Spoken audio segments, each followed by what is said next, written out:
Urban exploration, exploring the shadows of our society and shedding light onto the forgotten structures of our past. We break the norm and venture beyond the drawn trail into a lost world of debris and rubble.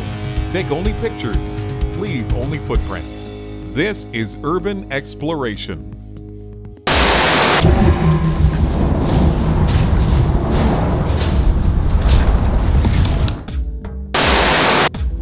As you can see, we're down in one of the larger drainage tunnels under West Palmdale. Now, as this wash goes all the way through Lancaster, it goes in basically three phases. You got the regular wash, which is just a dried up riverbed. You got where it goes through a residential neighborhood, which you kind of get an idea over here, where they concrete it into, you know, basically like a dry aqueduct. But when it hits streets and commercial sites, they cover it up. This, by the way, goes all the way through West Palmdale. Goes right next to the new courthouse on M. Wow. And then it cuts up through some neighborhoods, under some major streets, and then it ends up in a dry retaining basin in like northern Lancaster on the east side of the 14 freeway.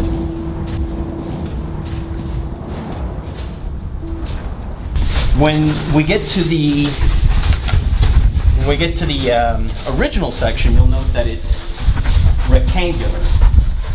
It was originally built in a cut and cover method, meaning that they cut a ditch, they built it, and then they cover it. Very similar to what they did with the original London subway. Nowadays, they have those big giant tunneling machines, and you can actually tunnel under the city without having to form a trench, but obviously they didn't have that until very recently. Now you'll notice that the walls are just covered with all sorts of graffiti. As we get deeper into the tunnel, the graffiti will become less and less until the walls are totally clean. Most of the time, it's like stuff like this, or you're just unintelligible.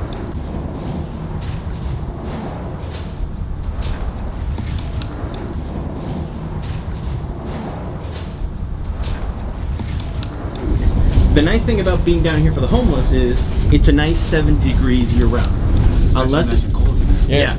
Unless it's like raining, this is actually pretty nice habitat for them.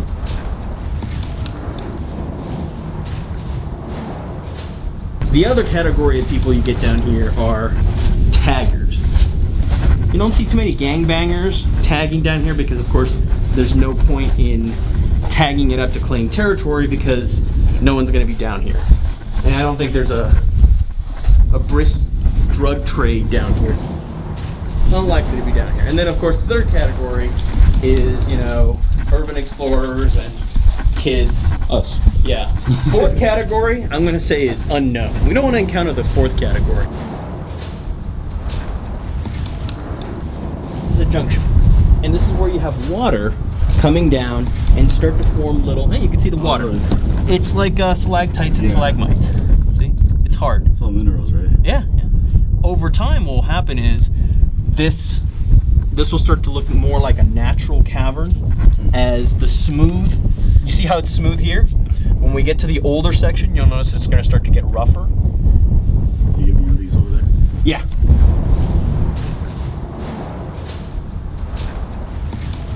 Anymore. Now, here's the original section. See how it's square? This is where it would have touched 10th Street. Before, when you had that expansion, you would have 10th Street, you'd be walking down the sidewalk, and you could literally look down into here.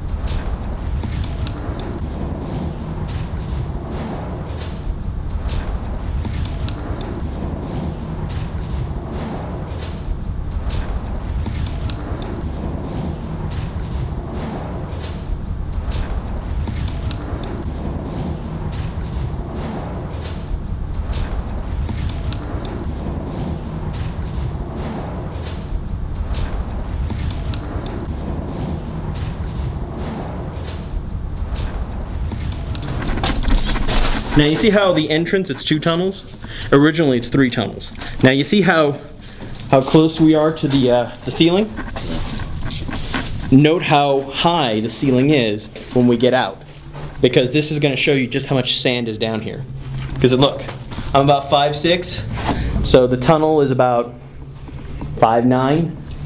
At the end, we're going to see just how big it is. And of course, to get an idea of how wide it is, there's 3 of these.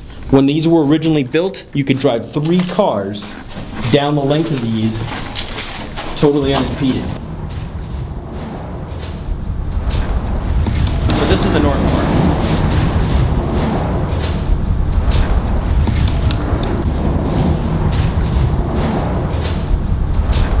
You see this right here, how it's all cleaned out? Originally what you have is this whole thing had about 18 inches of dirt, and all of this was covered with cattails and little stunted trees, little pools of frogs.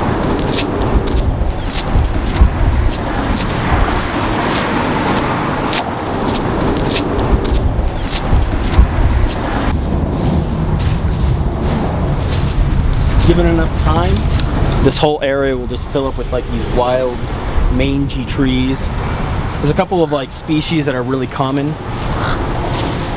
and the trees of course will hold some of this ground, and what you'll have is basically the formation of what would look like a natural riverbed if you give it enough time.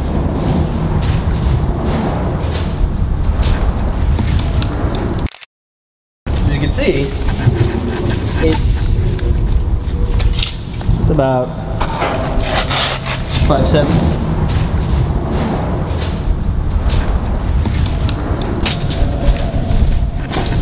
Try not to walk in the muck. That's what it is. Over time, what's going to happen is the tunnel is going to start to shrink. Hear the echo? Mm-hmm.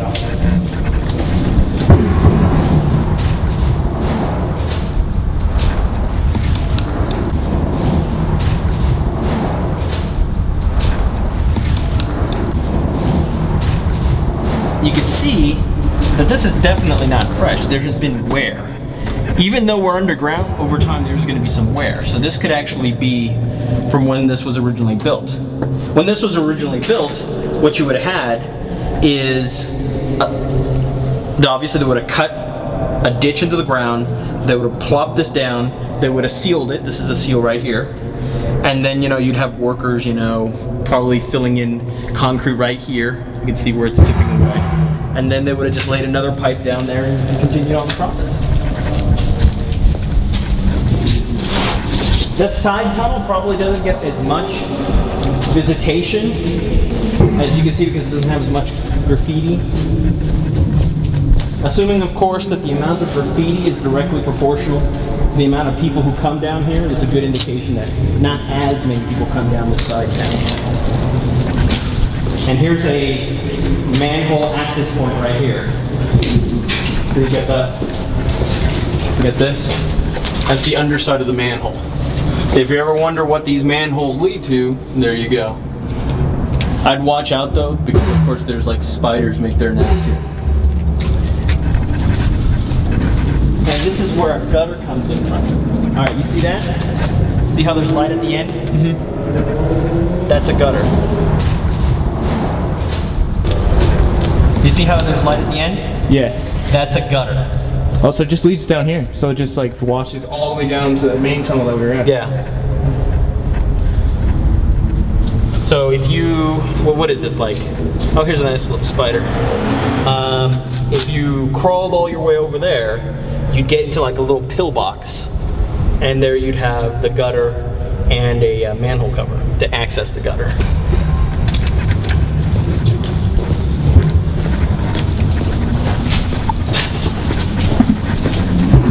Here it's going to get smaller. You see that? You see the transition point right here? See how it's getting smaller?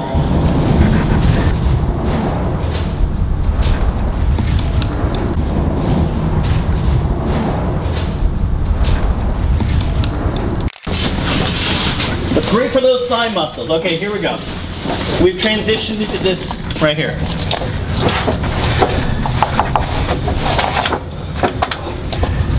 All right, so we got that, and we got, this is obviously not a permanent section.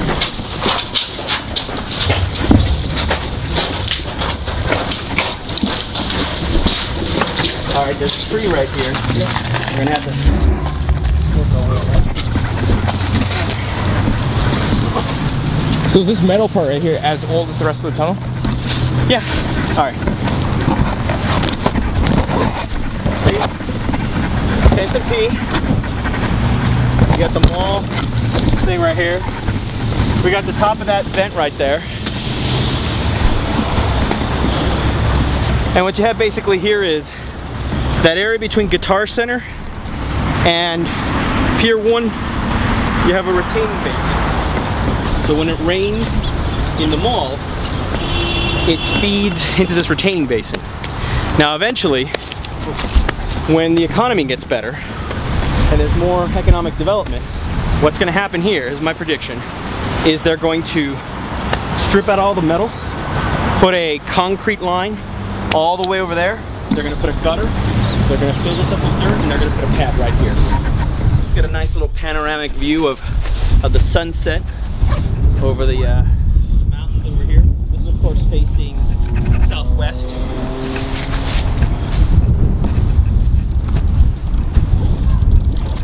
Now, of course, you only see these tunnels underneath main streets and commercial areas where it makes economic sense to go to the expense of building these tunnels.